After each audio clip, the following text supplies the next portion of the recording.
Hello दोस्तों, study with concept के इस स्टडी प्लेटफॉर्म पर आप सभी का स्वागत है। तो मोस्ट इम्पॉर्टेंट रिवीजन पॉइंट्स की इस श्रृंखला में आगे बढ़ते हुए आज हम लोग new Ramsar sites in India देखेंगे। ठीक है, आर्द्रभूमि जिसको कहते हैं, तो इसको हम देखेंगे। और इससे पहले हम लोगों ने जो हिस्ट्री की शब्दावली है काफ़ी अच्छे तरीके से कर लिया है। उससे पहले भी कई सारी वीडियोज़ आ चुकी हैं। यदि आप लोगों ने वीडियोज़ नहीं देखा है तो जाकर के देख लीजिए, क्योंकि इम्पॉर्टेंट है ये बहुत ही ज़्यादा एग्ज़ाम की दृष्टि से। ठीक है, तो आज हम देखते हैं। ये मैंने आपको शब्दावली का जब मैंने सॉल्व करवाया था तो मैंने बताया भी था कि देखिए हर साल शब्दावली आपकी आती ही आती है हिस्ट्री में, चाहे डायरेक्ट आए या इनडायरेक्ट आए, या तो स्टेटमेंट के फॉर्म में भी आ जाए या फिर ऐसे आ जाए। तो देखिए यहाँ स्टेटमेंट के फॉर्म में दे दिया है, ये देखिए। ठीक है, तो ये सारी चीज़ें हैं। यहाँ पर देखिए ये दे दिया है फैक्टों के रूप में। तो यहाँ पर जितनी भी चीज़ें करवाई जा रही हैं वो आपके एग्ज़ाम की दृष्टि से काफ़ी महत्वपूर्ण है। तो सबसे पहले हम देखते हैं रामसर साइट्स इंडिया। तो जम्मू कश्मीर में कौन कौन से वेटलैंड हैं? तो एक है सालबुग और दूसरा है हाइगम वेटलैंड। तो एक है सालबुग, मैं हिंदी में लिख देती हूँ यहाँ पे। एक है आपका सालबुग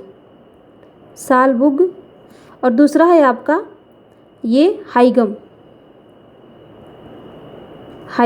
ठीक है, तो सालबुग और हाइगम कहाँ पर हैं? तो ये जम्मू कश्मीर में है। और हम देखें मिज़ोरम में, तो पाला है मिज़ोरम में, पाला आर्द्रभूमि मिज़ोरम में है। उड़ीसा का अगर हम देखें तो एक है टम्पारा, दूसरा है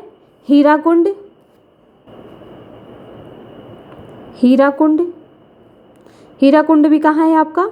हीराकुंड, ये भी आपका उड़ीसा में है। अनसुपा ये लेक है, अनसुपा ये झील है। ठीक है, अनसुपा झील। और चौथा है आपका सतकोसिया गार्ज। ठीक है, तो देखिए जम्मू कश्मीर में सालबुग, हाइगम, मिजोरम में ओनली एकमात्र है पाला, उड़ीसा में टम्पारा, हीराकुंड, अनसुपा झील और सतकोसिया गार्ज। ठीक है, उसके बाद से तमिलनाडु में बहुत ही ज़्यादा है और चांसेस यहीं से हैं ज़्यादा पूछने के, क्योंकि आप देख सकते हैं मतलब बहुत सारा है यहाँ पर, लगातार 13 तक है। ठीक है, तो इसको देखते हैं। ये है पहला सुचिंदरम थेरूर वेटलैंड कॉम्प्लेक्स। तो इसका अगर हिंदी यहाँ पर देखें हम तो हो जाएगा आपका सुचिंदरम थेरूर वेटलैंड कॉम्प्लेक्स। ठीक है, ये हो गया आपका। फिर है आपका वुडवूर बर्ड सेंचुरी,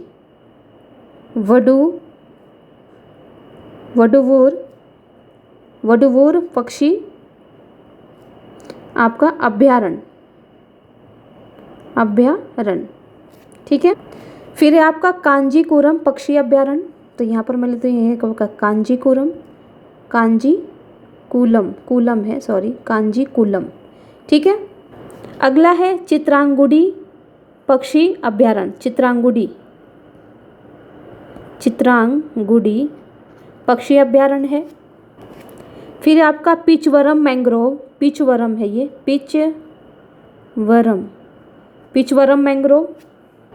अगला है पल्ली करनई मार्स रिजर्व फॉरेस्ट, पल्ली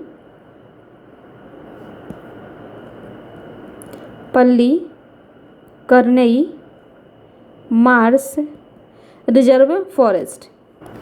अगला है करीकिली बर्ड सेंचुरी, करीकिली पक्षी अभ्यारण्य।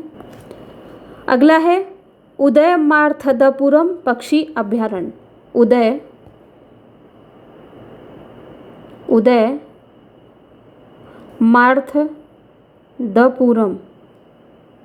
उदयमार्थदपुरम पक्षी अभ्यारण्य है। अगला है वेदांथंगल बर्ड सेंचुरी यानी वेदांथंगल पक्षी अभ्यारण्य। ये हिंदी में आप लोग लिख लीजिएगा, ठीक है। इंग्लिश वाले इंग्लिश में और हिंदी वाले हिंदी में कर लेंगे। हिंदी की शब्दावली दिख जाएगी ना आराम से, तो आप कर ले जाएंगे। अगला है बेलोड पक्षी अभयारण्य। बेलोड, बेलोड पक्षी अभयारण्य। फिर है आपका बेम्बनूर वेटलैंड कॉम्प्लेक्स। बेम्बनूर, बेम्बनूर है, बेम्बनूर पक्षी सॉरी वेटलैंड है, ठीक है, ये हो गया आपका। फिर है golf of Mannar marine biosphere reserve, यानी मन्नार की खाड़ी, मन्नार की खाड़ी समुद्री बायोस्फीयर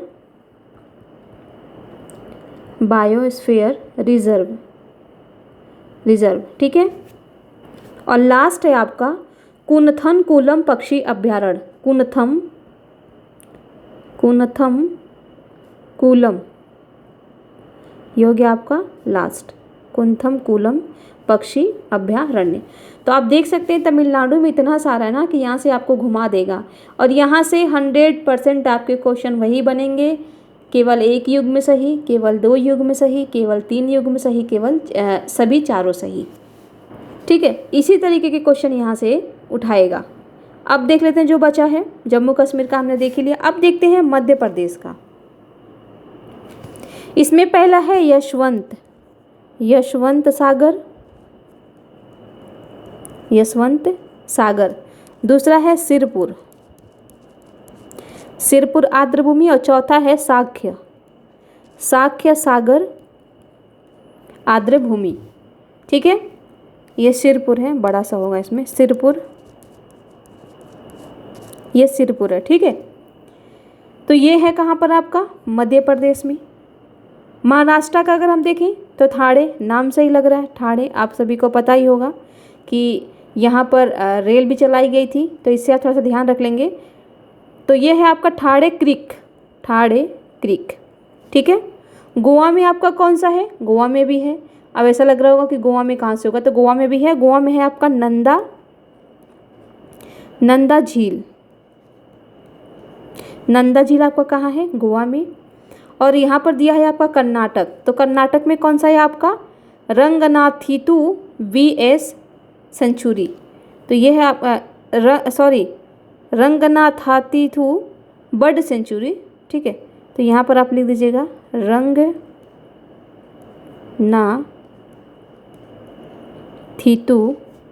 पक्षी अभयारण्य, ठीक है। एक बार फिर से रिवीजन कर लेते हैं। यहाँ पर देखिए, मैं इसको थोड़ा सा वो कर देती हूँ, छोटा कर देती हूँ, दिख जाएगा आपको। फिर से साथ में रिवीजन कीजिए एक बार। जम्मू कश्मीर में क्या है आपका, सालबुग और हाइगम। यहाँ मध्य प्रदेश में क्या है आपका, यशवंत, सिरपुर और साक्ष्य, ठीक है। मिजोरम में आपका पाला है। ये देखिए, ये जो ये 1-1, 2-2 है ना, इन्हीं को आप रख लीजिए। बाकी इसमें से जितने भी आएंगे ना, सबको तमिलनाडु में मिला करके चले आइएगा, ठीक है। तो जो छोटे छोटे, जैसे कि अब यहाँ देखिए, गोवा का आपको तुरंत याद आ जाएगा कि नंदा देवी में है, ठीक है, नंदा झील है ये। ठाणे नाम से ही पता लग रहा है कि ये महाराष्ट्र का है। पाला एकमात्र मिजोरम में भी है, इस तरीके से ध्यान रख लीजिए, ठीक है। और कर्नाटक में भी आपका एक ही है, रंगनाथितु, तो इसको ध्यान में रख लीजिए। उसके बाद से आपका 3 यहाँ से कर लीजिए, 2 यहाँ से कर लीजिए। बाकी ये सब बस एक बार नज़र से निकाल लीजिएगा। बाकी जितने भी आएंगे ना, इतना अगर आपने याद कर लिया, इसको और इसको अगर आपने याद कर लिया, तो आराम से आप एलिमिनेट कर पाएंगे। अगर टोटल हम देखें PCS के हिसाब से कि वर्तमान में टोटल कितने रामसर स्थल हैं, तो ये भी आपसे पूछ लेता है PCS में, फैक्ट में पूछ लेगा आपसे कि टोटल कितने हैं। तो भारत में कुल 75 रामसर स्थल हैं। PCS वाले ध्यान देंगे, इस तरीके का पूछ लेता है, ठीक है। तो PCS वाले ध्यान रखेंगे। और PCS वाले एक चीज़ और ध्यान रखेंगे कि अभी बाघों की गणना की गई है, और अब इनकी संख्या कितनी हो गई है ये भी आपसे पूछ लेगा, 100% पूछ लेगा ये आपसे, ठीक है। और नहीं अगर आपको याद रहेगा तो ये फैक्ट है, तुरंत भूल जाएंगे। तो 3167 कुल बाघ हो गए हैं। तो ये भी फैक्ट आप ध्यान रखिएगा, क्योंकि पीसीएस में ऐसी चीज़ें पूछ लेता है। तो कुल कितने रामसर स्थल हैं, तो वो हैं 75 भारत में। और बाघों की संख्या कितनी है, तो 3167, ठीक है। तो इसको बार बार रिवीजन कीजिए। और मैं फिर कह रही हूँ कि एक ही साथ आपको सारा ये जो पीडीएफ है वो सेंड कर दिया जाएगा, ठीक है। आप इसके लिए घबराइएगा मत, बशर्ते आप अपने तरीके से रिवीजन कीजिए, ठीक है। तो इसी के साथ इस वीडियो को यहीं समाप्त करते हैं। आप सभी को हमारे साथ बने रहने के लिए बहुत बहुत धन्यवाद।